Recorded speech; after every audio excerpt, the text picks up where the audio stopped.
In this video, we're gonna take my Mavic Mini and unbox it, check it out, let you know my thoughts, but this thing is light, less FAA regulations, newbie friendly, inexpensive. Let's check it out.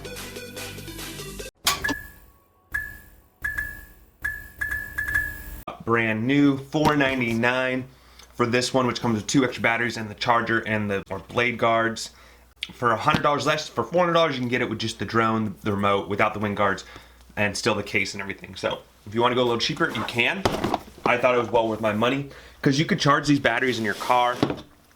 I have it all. I was messing with it. I usually don't pack it this poorly. You got your chargers. You've got your controller with removable tips. You can remove the tips to make it even a smaller form factor. But be careful, you can lose these really easily. And then the remote can hold most cell phones. You have your 3 battery pack, which is for the chargers as well. You can press this power button and actually see the status of each of my batteries. See, they're all at 4 bars each. Great, so 100%. And then you can charge them, and it charges them one by one in order. And then you can plug in another USB to charge the controller, and you can have them all charging and just set it and forget it. Here's the actual drone. A couple other things is it does come with an extra set of propellers and or wings, as I've been calling them. And then you get the 3 different adapters for the controller to your smartphone. You have the iPhone, the USB Type-C, and then micro USB. Okay, I did buy some antenna extenders. This will give you a little bit more distance on your drone. And then here is the drone itself. Look how small that is. Super tiny. The wings are great, or the propellers are great because you don't have to worry about holding them a certain way. Like, I don't have to line them up. They're fine the way they are.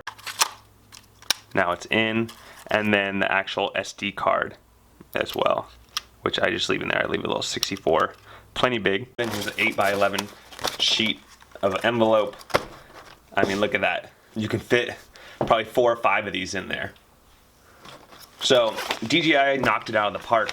Let's go ahead and look at some of the pros and the cons. About 10 by 9 there.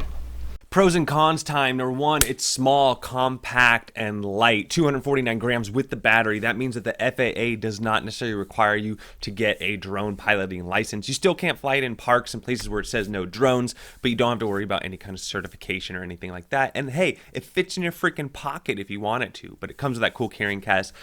Longer flight time, inexpensive, like I said, $400, and probably will go down as time goes. Longer flight times, 30-minute flight times, but in all actuality, you're probably going to look at somewhere between 20 and 30. There's no additional add-ons. You don't need anything added to it. So inexpensive, and DJI makes a great drone. Cons: fewer flight modes, so it can't follow you. You can't do some of these more tricked out waypoints and things like that. It also doesn't have obstacle avoidance sensors. It doesn't have as many. So if you're going to run into a tree at certain angles, you still can. So with the new Mavic Pros and things, can do that. The camera. This camera is a 2.7K camera. I have it downgraded to 1080p in this video.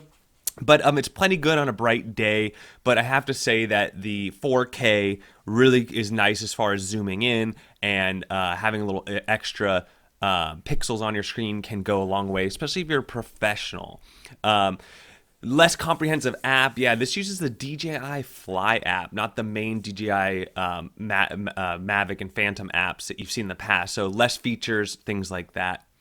So there you go, down and dirty, pros and cons of the Mavic Mini. Overall, it's great for beginner or intermediate or somebody who likes to travel. End of story. It's a great drone for that.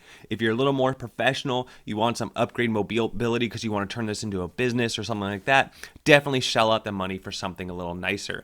But as far as getting started, inexpensive, starter drone, or it's not even a starter, I would say it's above starter. You should definitely buy something a little cheaper if it's your first drone. But if you have the money, it's a great drone. Highly recommended. If you enjoyed this video, don't forget to like and subscribe, and we'll catch you on the next one.